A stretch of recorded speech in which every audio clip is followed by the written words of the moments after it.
Amakuru yarazindutse yari mu gitondo intare 5 uturere 30 imirenge 416 yose y'u Rwanda yumva inkuru yabaye Kimomo. Ni umugabo w'imyaka 34 wavukiye Masaka akaza kujya mu gisirikare cy'u Rwanda afite imyaka 12 nyuma yo kubura abavyeyi. Perezida Paul Kagame akamufata akamugira umurinzi we, kumugira umurinzi we birenze ibyo ngibyo, akamujyana kumwigisha mu Bisiraheli. Abisiraheli baramutraininga, yari umuntu ufite imyitozo ku rwego rwa nyuma. Ibirenze ibyo ngibyo amushinga kuba mu bantu abasirikare ba Republican Guard cyangwa se abajepe bashinzwe urugo rwe. Niwe warubakuriye, niwe wavugaga ngo uyu n'uyu. Ku $3,000 aza gutanga map y'ukuntu bashobora kwica His Excellency atashye. Wevugaga ko agomba gutaha ku Muhazi cyangwa se kuri Muhazi, ndetse ngo hari ubwato Perezida Paul Kagame ajya akunda gutahamo, ubwo bwato ngo nibwo gukoresha. Ni inkuru yibajijweho n'abantu benshi, abantu ibinyamakuru byinshi birayandika. Icyo gihe itangazamakuru yose ku isi uzirikomeye, vuga Al Jazeera, vuga BBC, vuga Ijwi rya Amerika, vuga Reuters, bari hariya. Abantu bose icyo bibazaga baravuga bati, uyu muntu w'umugabo, uyu mpango yawukoze gute? Yagiye mu bitabo gute arandika? Ese yapanze gute mu gihe cyose cyari cyarapanzwe ku buryo avuga ngo uko tuzica His Excellency ni uku nguku? Ariko nanone bikarangira ubutasi bw'u Rwanda, iperereza ry'u Rwanda rimushyize muri yombi cyangwa se rimutse muri yombi, akazanwa urubanza rukabera mu ruhame. Reka turebe ko byaje.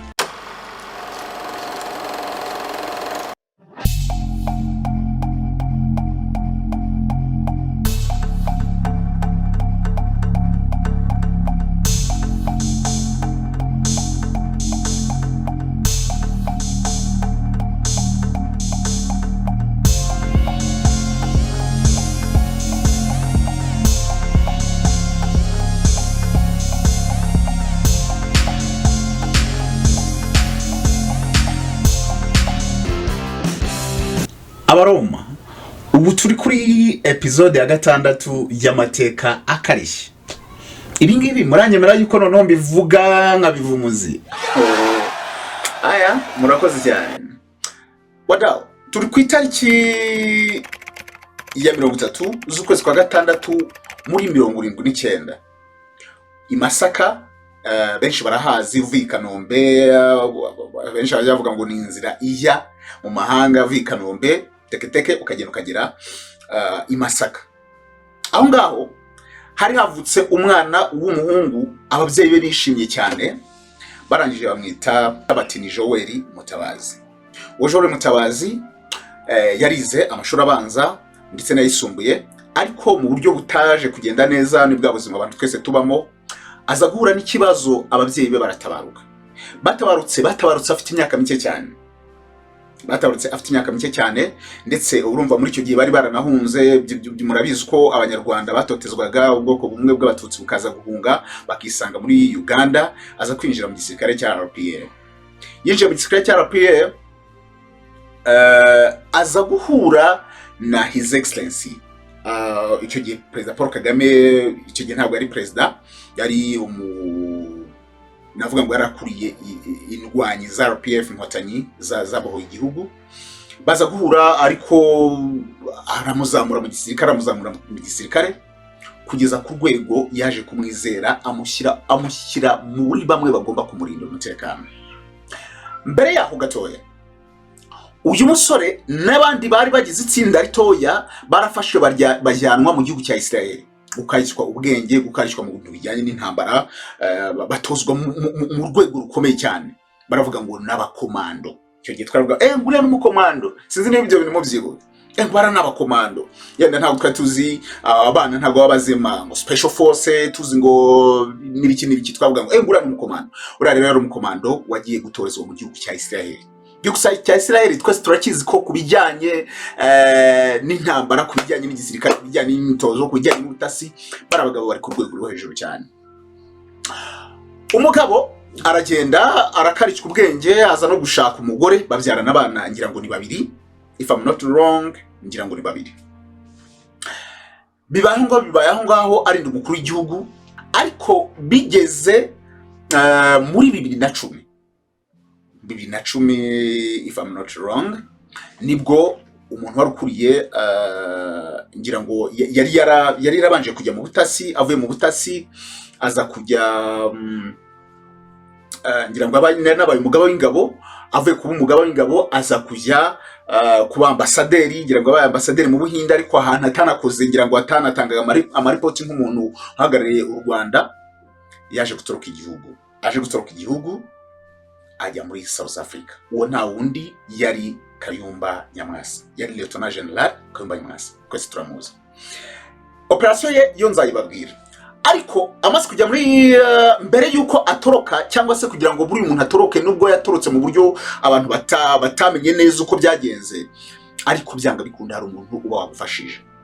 Kayumba Nyamwasa yaratorotse aragenda agira mu gihugu cya Uganda teketeke, arahava ajya muri South Africa.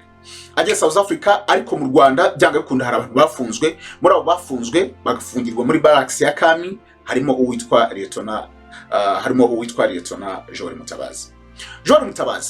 Bivuga ko uyu nguyu yarafitanye isiri n'umuntu witwa Kayumba Nyamwasa, kugeza ubwo Kayumba Nyamwasa avuye mu Rwanda. Urumva nk'umuntu ucunga His Excellency, yenda umucungira umutekano, ucunga urugo rwe n'iki byanga bikunda hari amasiri namwe abazi yenda gisirikare n'umuntu wabaye mu gisirikare. Kandi nanone buri aba abantu nubwo tuvuga ngo ntago yenda uvuga ngo harimo aba general sinzi bari full, ariko bari abantu bacunga umutekano w'umukuru w'igihugu, cyangwa se bacunga umutekano w'abantu w'abayobozi bakuru b'igihugu, bari abantu nabo bari ku rwego rwo hejuru bro. Niwe rero wagiye ku isiri, ariko ku isiri na Kayumba Nyamwasa ava mu gihugu aragenda. Bari abahungu bageze South Africa.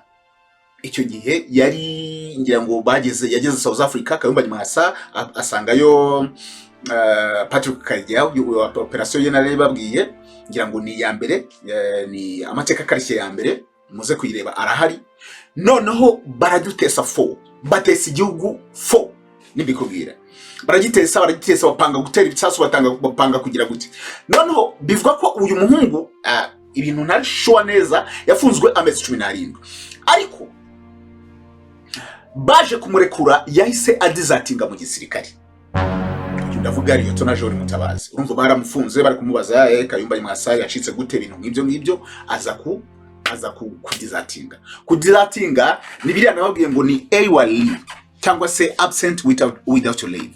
Absent without leave ni ahandi mu gisirikare niko babyita, umuntu akava mu gisirikare ariko nanone atasezerewe, nanone we ubwe atavuze ngo yenda ngo ndagiye n'iki, babyita AWL, cyangwa se absent without leave. Nivyo Lieutenant Joel Mutabazi yari yakoze. Mutabazi ariko nk'umuntu urumva yari Lieutenant byari byose, yaje nubwo yari yadizatinze igisirikare, ntabwo yagiye gutyo gusa, yarafashe yiba akabunda gatoya, cyangwa se ka pistole, aragafata akajyana kwa uncle we i Rwamagana, ahantu bita muri Kabeza, ni mudugudu ngira ngo i Rwamagana, ajya kugahishayo.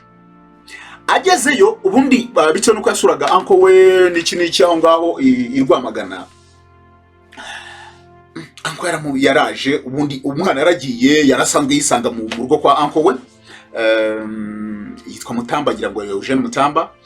Yisanga kwa uncle we, amaze kwisanga kwa uncle we, yarafiteyo n'uburiri yakunda kujyaho rwose akaryama n'iki, aragenda arafungura inzu. Ariko none icyo gihe Mutamba Eugene uncle we nta wari uhari, just yari yagiye mu bintu bye muri gahunda ze, ariko aje kwa kundi urumva ziriya nzu yenda navuga ngo inzu zo mu cyaro, aka tuzivuge gutyo n'inzu yenda za hano zo muri Kigali niko ziba zimeze.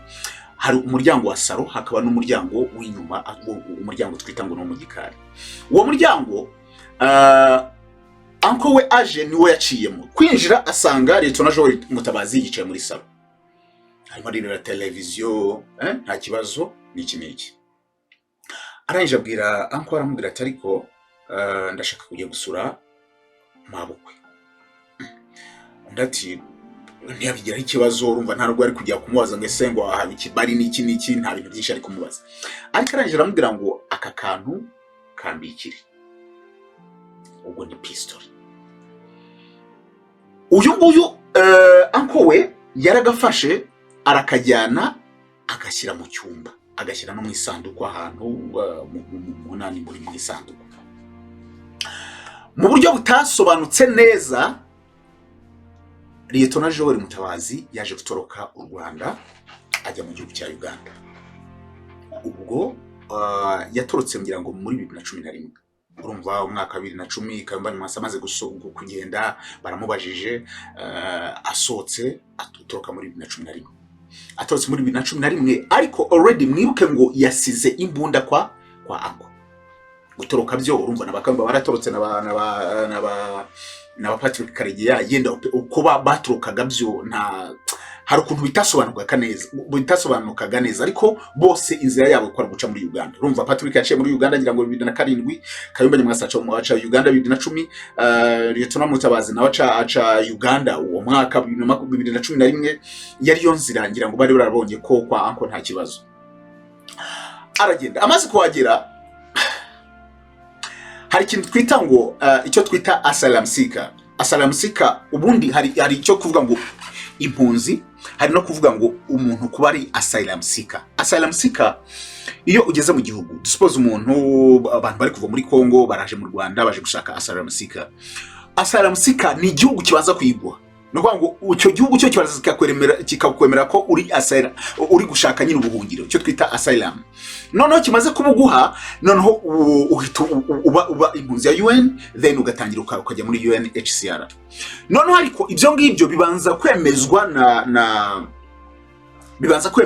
n'igihugu wahungiyemo nyine. Dusoze nk'impunzi zikuva muri Congo, barabona ko muri Congo ibintu biri gufata intera, abantu bari kwitwa, abantu bari kugira nk'impunzi ikaza mu Rwanda. Yigize mu Rwanda ishaka icyo twita asylum seeker. Asylum seeker uyihabwa na yenda mu Rwanda sinzi navuga ngo hari ministeri ishinzwe impunzi sinzi, ariko akenshi hari ministeri z'imbere mu gihugu, ministeri y'umutekano imbere mu gihugu, abo ngabo nibo akenshi badiringa n'ibyo bintu. Noneho bakabona koko niba ari sawa, bakakwemerera. Iyo bamaze kukwemerera, then uhita ujya muri UN then ikaguha cya gipapuro. Ariko noneho mu gihe baguhaye uri uwanditse ukavuga ngo, cyangwa se wiripotinze ukavuga ngo ngewe ndashaka asylum seeker, ntabwo uhita wekwemera ako kanya. Baguha igipapuro cy'igihe runaka, amezi 6 umwaka se, bakaba bari kwiga kuri dosiye yawe, bakaba se kuko uyu muntu twamwemera kuba ari impunzi hano mu gihugu cyacu, cyangwa se hari ukuntu bitamezemo neza. Amaze kujyayo, yasabye ubuhungiro nyine ya asylum seeker, baranayimwemerera, ariko ya process baba ari kuyigaho. None icyo twita izi mpunzi za politike, cyangwa se izi mpunzi ziba zifite navuga ngo izi mpunzi za politike, abasirikare n'iki, ubusaba impamvu zumvikana kugira ngo bahite bakwakira vuba, then na process yawe ite yihuta. Hari icyo twita ngo muri UN hari ibintu bita ngo no kujya muri ndakibagiwe karakantu, no kujya muri niba muri cave hari izina bagushyiramo, uba ubucunzwe na UN, ukaba mu nzu za UN, ari nabo bagucungiye umutekano. Aho ngaho n'umuntu uza kugusura aba ari UN, ngo ayo nzu nyine uburimo ibicungiye umutekano rwa UN na polisi ya UN, cyane urumva UN ni polisi y'icyo gihugu, cyangwa se na za Interpol. Uyu mugabo yarakeneye ikintu kigaragaza ko koko avuye mu Rwanda afite ibibazo. Yambunda, twibuka yambunda yasize kwa uncle we Rwamagana, niyo yari igiye gukora akazi. Byabaye ngombwa ko ayituma umuntu witwa Jackson Karemera, uyu ni murumuna we aza kwifata mu Rwanda Rwamagana. Noneho namara kwifata ayijyana muri Uganda, then we ayikoreshe icyo yaragiye kwikoresha. Uyu Jackson Karemera yagiye kwa Eugene Mutamba Rwamagana, tik yaravuye mu mujyi wa Kigali, aratega bisi iragenda mugeza mu mujyi wa Rwamagana. Ageze Rwamagana yurira moto yikuse kwa Eugene Mutamba. Matamba ati uje gukora iki? Ati neje kureba imbunda Jackson Joel Mutabazi yasize hano. Matamba ati ariko birasaba ko unyandikira akantu k'agapapuro ko imbunda yitwaye. Jackson arakandika. Imbunda teketeke muri Uganda. Ageze muri Uganda, ya mbunda Lieutenant Joel Mutabazi yashatse buryo ki aza kwirasa. Ahangaha uribaza, birasaba ko narabwiye ngo iyi amateka akarishye ni kiganiro muzajya mwumvamo amateka nyine akarishye yagiye abaho abantu bagiye bakora ama headlines, ariko nanone mugasobanukirwamo utuntu tumwe na tumwe. Uribaza ngo kubera iki yaragiye kwirasa? No kuvuga ngo yo wahunze, suppose uri umukongomani ugahunga no cyane cyane reka mbivuge yenda nko ku Rwanda. U Rwanda birazwi neza ko u Rwanda rwaciye ubundi uruhunzi muri 19 ngira ngo na 7 niho u Rwanda rwaciye ubuhunzi. Abo bantu bose b'impunzi nta muntu wari arakiremere kuba impunzi mu gihugu cy'amahanga guhera mugira ngo muri 1997. 97 u Rwanda rwaradekarira ruvuga ati ubu ngubu ibintu ni sawa, abantu bose bagomba gutaha kwari kugira ngo bacyure impunzi, abanyarwanda bose bisange mu gihugu, kuko baravuga ngo igihugu ngo cyaruzuye, ariko noneho FPR imaze gufata ubutegetsi byari ngombwa ko abanyarwanda bose bisanga mu gihugu bakaza bakubaka igihugu. Ariko noneho ntago byavuze ngo ushaka kubaza ngo none ko u Rwanda rwaciye ubuhunzi abo bose bitwa impunzi bari hanze barwanya ubutegetsi bagiye gute? No, ntabwo ni za mpunzi zahunze icyo gihe. Ariko nanone uyu munsi ni urugero, umuntu afite umutekano muke ni urugero, ari nk'umusirikare ni urugero, niki nibyo bagenda bakavuga bati ngewe ndatotezwa ngira gute, nibyo bagenda bakavuga ati ngewe ndi impunzi. Niko ba Sergeant Robert bagiye bakavuga ati rwose umutekano wacu umeze muteya, umeze nabi kandi ndari byaha basize bakoze bagatebe yita impunzi. None yo wiyise impunzi muri icyo gihugu byanga bikunda uvuga ikijyanye ishuri politiko. Ntabwo avuga ngo ndi impunzi mvuye mu Rwanda. Mu Rwanda biziko umutekano ari tight. Nta kindi wavuga uretse kuvuga ngo ni impunzi ya politiki. Bose buriya uzabona bose bavuga ko ari impunzi za politiki. None iyo wari umusirikare nkuko Lieutenant Joel Mutabazi ashaka impamvu ahimba iri strong ku buryo mumva koko umutekano wo muntu ugira mibi. None biya bisaba bya bimenyetso bifatika kugira ngo UN yumve koko wa muntu afite umutekano we uri mu maji. Joel Mutabazi nk'umuntu wari umuhanga wari ubaye muri izo nuza warubaye muri ibyo bintu, azi uko operation zikorwa n'iki byari byigeze n'abakambanye mwasa bari baramubwiye ati ibintu bigomba gukorwa gutya. Nta yindi gahunda yari afite uretse kwiha umutekano muke muri Uganda, akirasa yamara kwirasa agavuga ko ari u Rwanda rwaje kumushaka. Yambunda niko kazi yari giye gukora. Ariko wibuke ngo kubera ko ari umusirikare yabanje kugenda aba muri Uganda, aba mu nzu zisanzwe yikodesha ko impunzi zose izitaba mu nkambi ziri kodeshereza. Ariko noneho uragenda ukavuga uti hari n'abiti impunzi yenda atari impunzi, ukagenda cyangwa se n'ibyaha bagize bakoze. Akenshi bamwe baba bikodeshereza cyangwa ukajya mu nkambi, ubundi impunzi iba mu nkambi kireka bifite impamvu yumvikana ukajya kuba ukikodeshereza ukagira gute. Yabanje no kwikodeshereza, amaze kwikodeshereza, ariko nibwaje kuvuga ati ibi bintu biri riske. Byabaye riske gute kugira ngo ndazikubwira impamvu yavuye mu kwikodeshereza mu buzima busanzwe akisanga muri hoteli yaririmbarara. Yaravuze ati byari byose hano naradizatinze kandi ndashaka gukorana n'abakambanya mwasa, kandi u Rwanda ruri gushaka bakambanya mwasa abantu bintu bari gutegura n'iki ni gute nafata umutekano wa UN uri tight ninjya mu nkambi nabyo ntabwo ari sawa, ibintu bishobora kuba kuruza kuba bibi. Ariko nanone wibuka ngo uyu mugabo nsubiye inyuma gatoya muri 2010 mu Rwanda twagiye kumva mu nyamakuru hasohotse amakuru avuga ngo banke yibwe. Mu kwibyo banke yari mu buryo navuga ngo abantu bakoze mu buryo ukoresha ubwenge cyane, bakoresha imbunda baragenda baba banke batwara amafaranga. Bibye banke icyakora ntabwo neza no sure niba hari umuntu wakomeretse, ariko muri ubwo rusambo muri ibyo bitero byagabwe kuri banke Lieutenant Joel Mutabazi yari imbere. Mu kwiba iyo banke yakeneye amafaranga, urumva yaradizatinze akeneye amafaranga ajyanye mu buhunzi. Niyo mpamvu bateye bakajya kwiyo banke. Ibyo ngibyo u Rwanda rurabinota ugati wowe uri kuri liste y'abantu bashakishwa. Mu kwezi kwa gatanu mu 2010 u Rwanda rwari rwasinyanye amasezerano n'igihugu cya Uganda yuko bagomba kuzajya bahana abanyabyaha. Ariko nanone birenze kuri ibyo u Rwanda na Uganda byari muri cyo twita EAPCCO cyangwa se EAPCCO. ni umuryango w'ibihugu bya Afurika y'Uburasirazuba. Ni polisi nyine ibirimo, birumvikana n'igihugu nyine, ariko ni umuryango wa polisi z'ibyo bihugu birimo, ariko bishinzwe n'ubundi byagera amasezerano kuzajya bihanahana abanyabyaha. U Rwanda n'u Uganda byari birimo, ariko nanone by'umwihariko u Rwanda n'u Uganda byari byasinye amasezerano mu kwezi kwa gatanu muri 2010, nyuma y'uko muri Uganda bari babatesheje deadly. Uganda bajya kumva hari ahatutse, kumva hari umuntu arishwe, kumva hari umuntu arishwe muri Kampala. Icyo gihe yari mu gihe cy'igikombe cy'isi, bari barashyizeho Uganda yari yaratesetse mu buryo bukomeye cyane bro. Uganda itivuga ati byari byose abantu baradukora ibi ngibi, bagaca birukanka, bamwe nabo bakajya mu Rwanda bahita basinyana amasezerano n'u Rwanda. Muri aya masezerano basinyanye, Uganda nayo byungukiyemo cyane, ngira ngo abantu 30 bavuye mu gihugu kimwe bajya mu kindi. U Rwanda rwatanze ifungu abantu bagera muri 20, Uganda yitanga abantu bagera muri 10.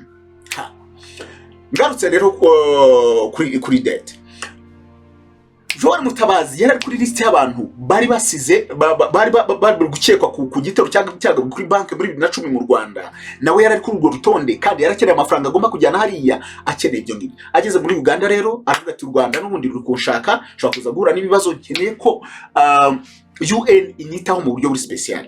UN rero yo wasabye nkuko ukavuga ngo ufite umutekano muke, ibyo bintu babyumva cyane kuko nyine uri impunzi, babyumva cyane, bahita bagushyira muri iryo zina naryibagiwe,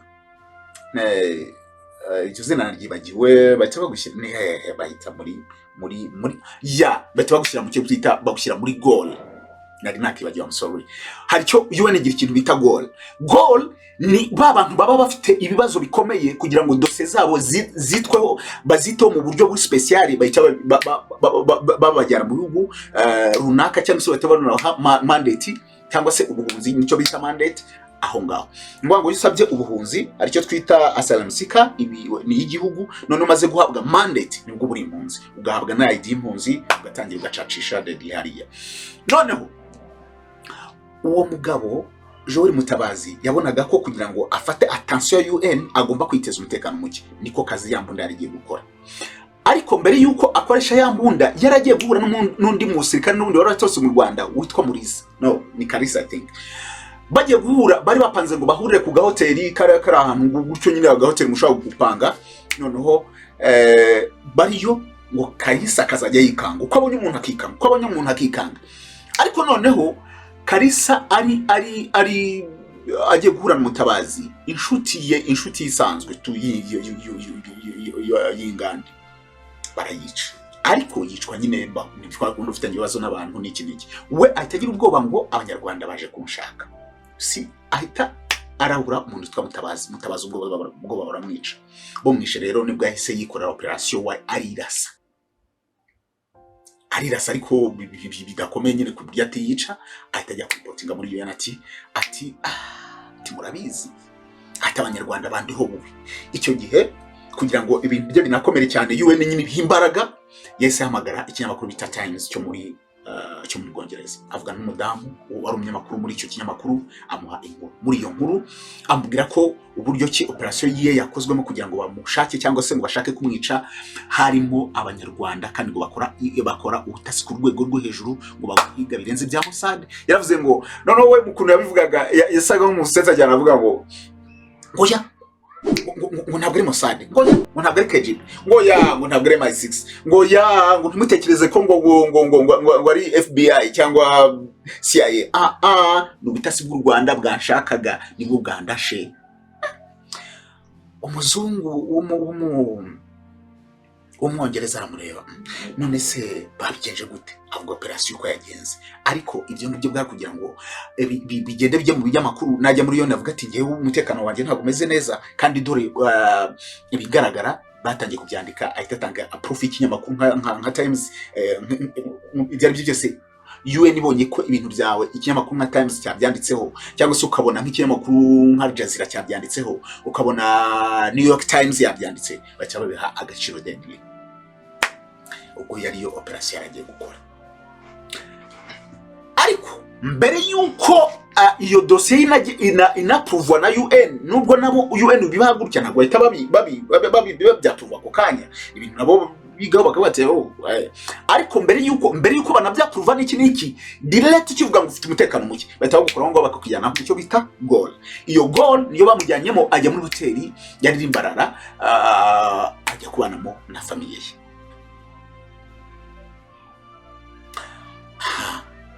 Ari rero aho ngaho niho yatangiye gukora za operation avugana na Bakayumba Nyamwasa uko bazakora uko bazagenda ibintu nk'ibyo n'iki.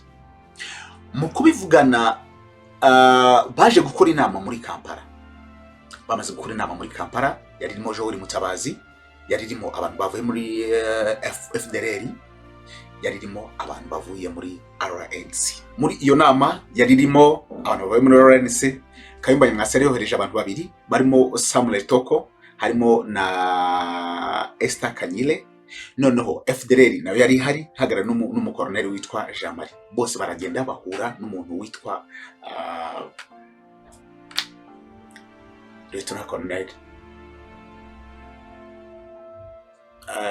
Lieutenant Joel Mutabazi. Ariko Joel Mutabazi nawe ntabwo yari wenyine, yari kumwe no witwa Kopolo Joseph Nshimiyimana.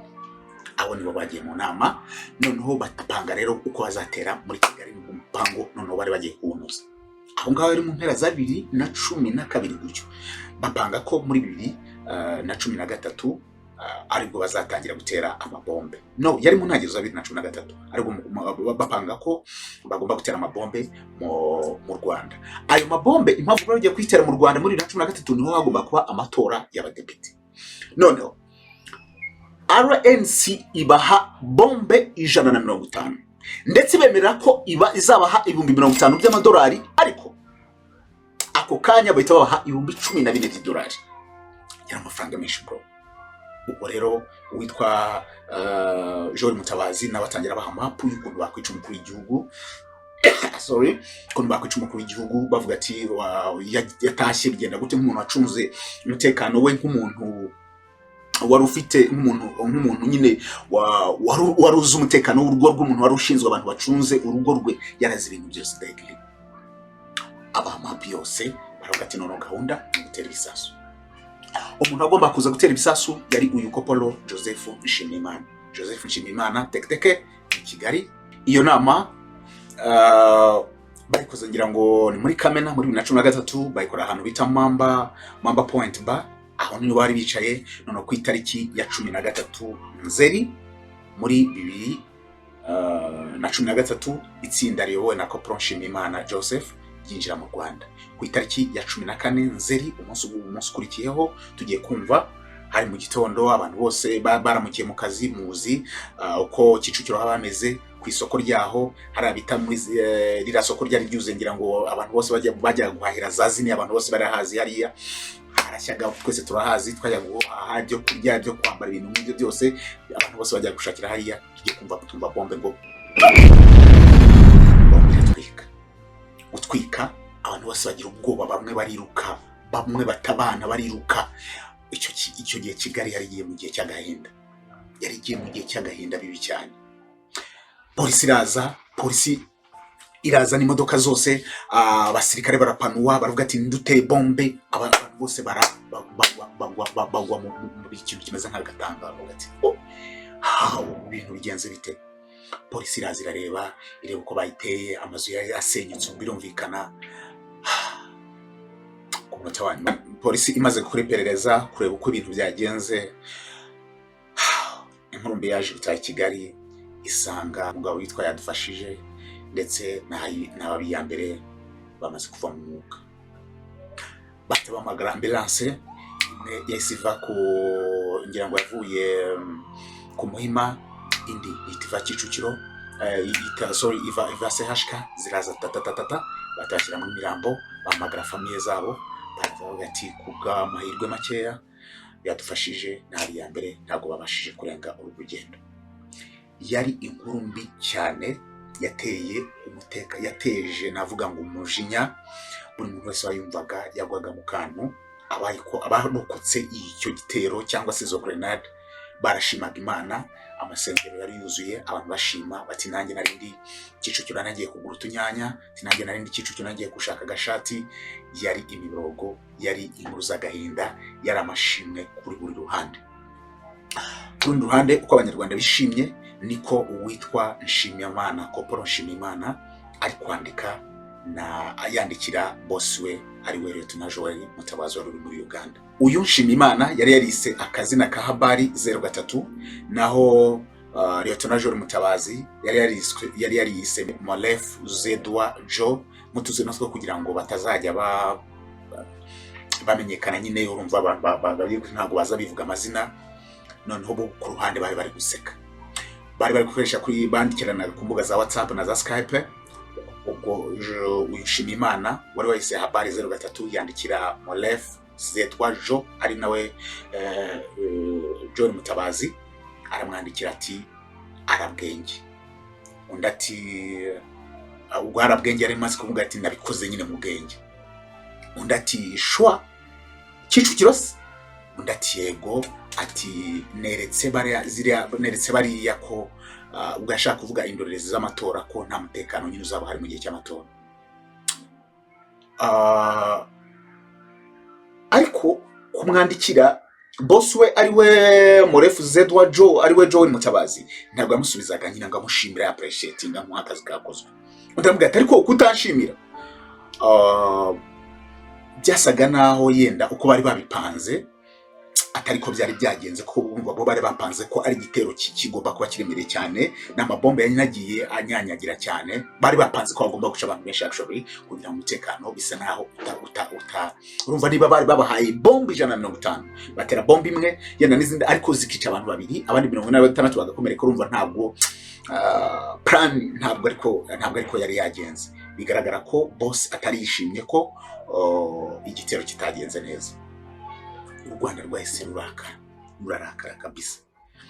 Ubutasi abahungu bicara mu mashini baravuga bakora iperereza ryo ku rwego rwa nyuma, bagenda bahuza utuntu n'utundi bareba cyateye usanga hari abantu bangaye, ese kamera ziri hariya zafasha abantu bangaye, none se amatelefone, ese bagenda bahuza iperereza rijyaho abahungu bo mu iperereza bakora akazi kabo uko bagashinzwe, ari nako ari cyo kintu bazi ku rwego rwa nyuma.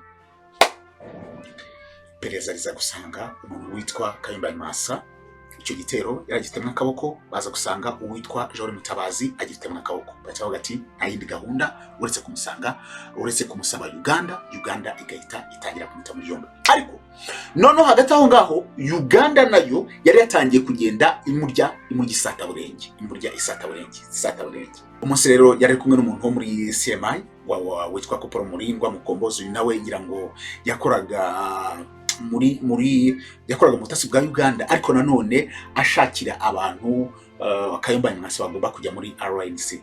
Baza gusanga rero aba bagabo bari kumwe, bahita bata muri yombi. Birumvikana ko bari bataye n'impuzu ariko itaraba approve. Bahita babafata bagiye kubafunga.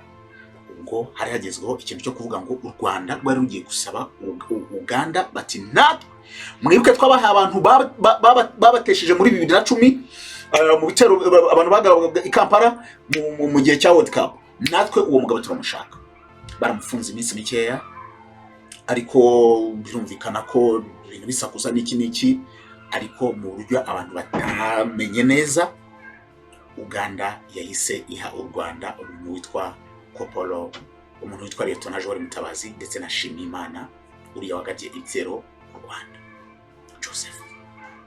Ikibazo cyari kisigaye kibazwa cyari kimeze giti. Uganda nk'igihugu cyari gifitanye amasezerano n'u Rwanda yo kubaha abantu bakoze ibyaha, ariko wibuke ngo nubwo Uganda yari ifite Joel Mutabazi n'impunzi ya politike nk'uko yitaga, ariko yari umuntu wari uri kuri liste y'abantu bashakishwa bitewe n'igitero cyagabwe kuri bank muri 2010.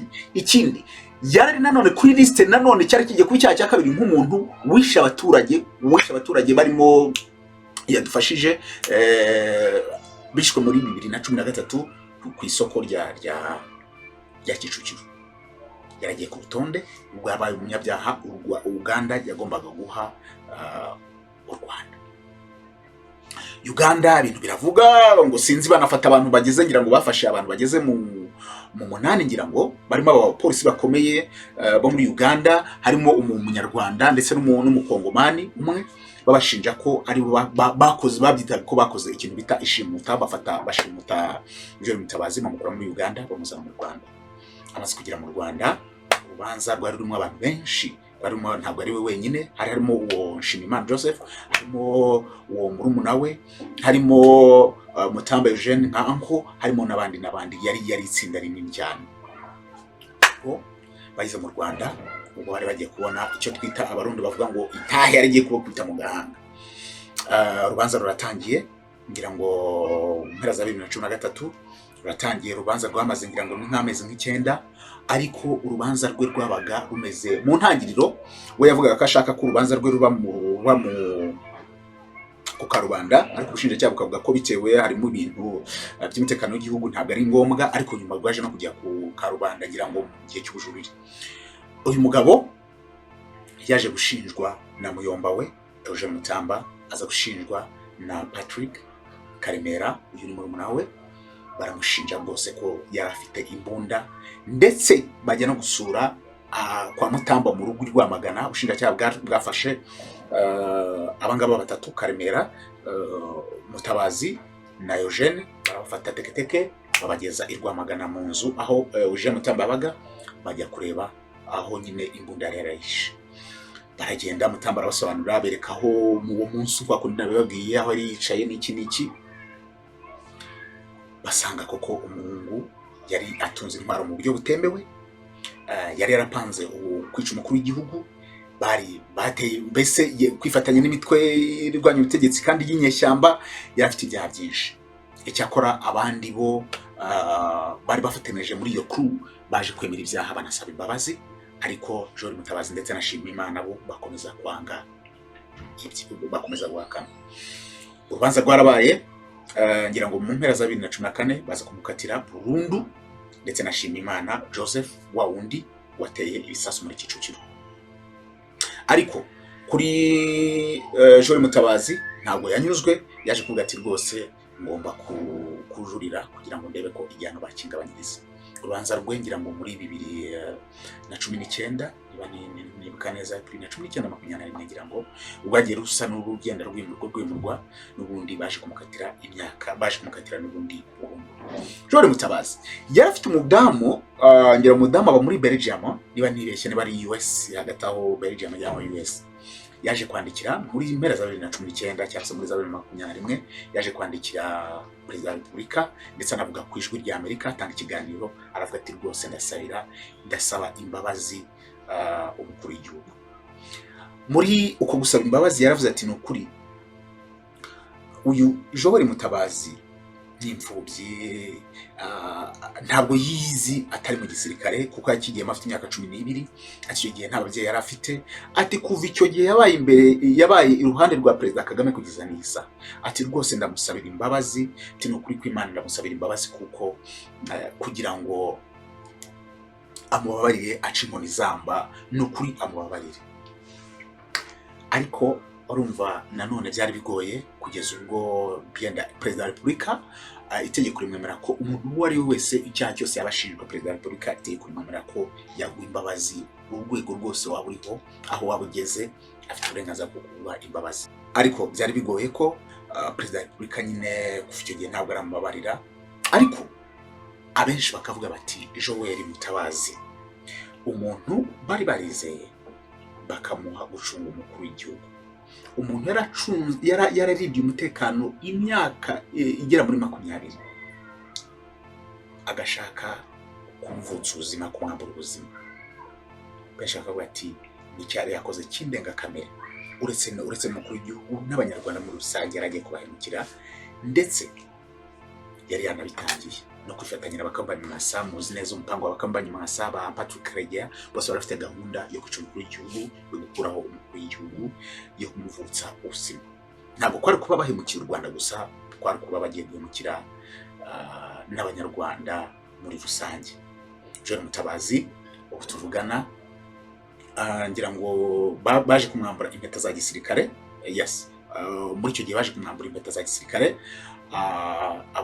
ngira ngo ajya kujurira, ntabwo yari yambaye, ntabwo yajuriraga nyine nk'umusirikare kuko Lieutenant bari barimwambuye, asigara imeze nk'umusivili, ariko igihano nyine cya burundu kiza kugumaho kugira ngo ubu bari gusavinga lifetime sentence y'ubuzima bwe azayibamo ari inyuma ya ferabeto nk'uko babyita. Ubuzima bwe bushyashya niba rutangiriye azamaramo ubuzima bwe bwose. Benshi mu bagiye bakomanta kuri iyi nkuru cyangwa se kuri iyi operation ya Joel Mutabazi bamunenze ibintu bitatu. Icya mbere bamunenze kuba yaraganira n'ikinyamakuru Times akavugamo ibintu bisa naho ari ubusebye mukuru w'igihugu, yamuvuzemo ibintu ntasubiramo kugira ngo wabonye inkuru barayibonye.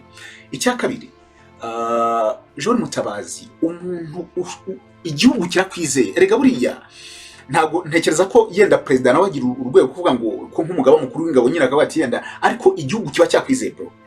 President n'umuntu uburi icon. Iyo tuvuze ngo niyo mpamvu ahantu hose uzamubona haba hari ibendera ry'igihugu, indirimbo barizwe igihugu yagiye ahantu barayiririmba, nuko ngo ni ikirango cy'igihugu actually. Abanyarwanda miliyoni 13 barakwizera barakuvuga ngo ducungire cyangwa se cunga umutekano w'umuntu uduhagarariye, noneho ugapanga operation y'ukuntu uzamwica. Benshi bavuze ko yari umuntu wakiniye nabi cyangwa se watekereje nabi, kandi nanone bakamubwira ati wari ugiye kujya ku ruhande utazigera rutsinda ku ruhande rwa Kambanyamwasa. Numva yaravigiye kuva ku ruhande rw'u Rwanda akajya ku ruhande rwa Kambanyamwasa ashaka kugira ngo nabo bagaruke ngo bakore kudeta mu Rwanda. Ibintu bavugaga ko ari inzozi ndetse bizahora biba n'inzozi, ko ngira ngo umuntu twa James Kabari yaravuze ngo umuntu ushaka kurwanya Perezida wa Repubulika y'u Rwanda Paul Kagame ati ngewe mugira impuhwe kuko nta muntu wigeze amurwanya mutsinzi. Baneze rero Joel Mutabazi baravuga ati uwishe ntaririrwa niwe wizize. Iyo za kuba ari mu Rwanda ntazizatinge ntakora utwo tuntu tumeze gutyo. Uyu munsi nawe ngira ngo abari ku rwego rwiza, abantu binjira mu gisirikare bagiye bazamurwa. Ngira ngo yenda niba muri 2010 umuntu yarashinzwe yari muri Republican Guard yaragiye kwiga, yaragiye mu banyesirikare kugira ngo bamwigishe, yaragize gute akaba arashinzwe party y'abantu bashinzwe kurinda urugo rw'umukuru w'igihugu. Uyu munsi yenda banasanga ari wowe ushinzwe abajepe, yenda banasanga abari ambasaderi, yenda banasanga abari minister, yenda banasanga abameze neza bro. Abana be bameze neza, umudamu ameze neza, abana be basoma mu bigo byiza, ariko yahisemo kurya ibyihuse. 14,000 by'idolari bamuhereye muri iyo mamba n'ibihumbi 3 bari bamwijeje byo kugira ngo atange map ndetse azanica umukuru w'igihugu, akaba map y'ukuntu urumva umuntu arushucuza urugo rwe. Baravuga ati yashatse makeya yihuse ariko ahomba byinshi byari kuzamugira akamaro ku buzima bwe bwose. Ngiyo story itarashimishije cyane, yababaje abanyarwanda benshi. Y'umuntu warushinzwe kurinda umukuru w'igihugu akamurinda imyaka 20 ariko akajya kumugambanira kugira ngo bamwambure ubuzima. Yababaje abanyarwanda benshi, ariko isiga nawe ari gusavinga life sentence muri gereza z'u Rwanda ndetse bamwambura impeta zose za gisirikare. Uyu munsi anagiriwe impuhwe Perezida wa Repubulika y'u Rwanda akamusohora akamubabarira, yaza mu civil nkatwe twese agatangira ubuzima. Hari abana be bazahora bishinja icyaha cyangwa se bari gwitse bavuga ngo papa he mu iki gihugu. Gusa yenda icyaha ni gatozi, ariko nabo ubwabo ariko nabumva bafite isoni bavuga ngo papa yari mu iki gihugu. Niyo nkuru ya Joel Mutabazi. Iyi ni episode ya 6 amateka akarishye kuri Kame official. Amazina yanjye ni Chris Kame. Reka mbashimire ko mubana natwe mukagera mu streaming ibiganiro byacu, mu comment namwe muziye mutwandikira mutubwira ko mudukunda, natwe turabakunda. Umusaza mudahwema kuduha. Tuzongeye tubonane mu minsi nyine mike igiye kuza, turi ku mateka akarishye episode ya 7. Ciao ciao, ndabashimiye. Mukomeze kugira Imana n'amafaranga ndetse umutekano no kuba mwenjoyinga turi mu gihugu kiryoshye. Ndetse mbibutsa ko ku itariki ya 15 z'ukwezi kwa 7 gahunda ni gutya. His Excellency urubyiruko, abamotari, abahinzi, twese turi ku gikumwe twongera kugira ngo twibakire u Rwanda rwiza twifuza, dukomeze kwibakira u Rwanda rwiza twifuza, dukomeze kugenda imbere tuyobowe n'intore izurusha intambwe His Excellency Paul Kagame. Ndabashimiye.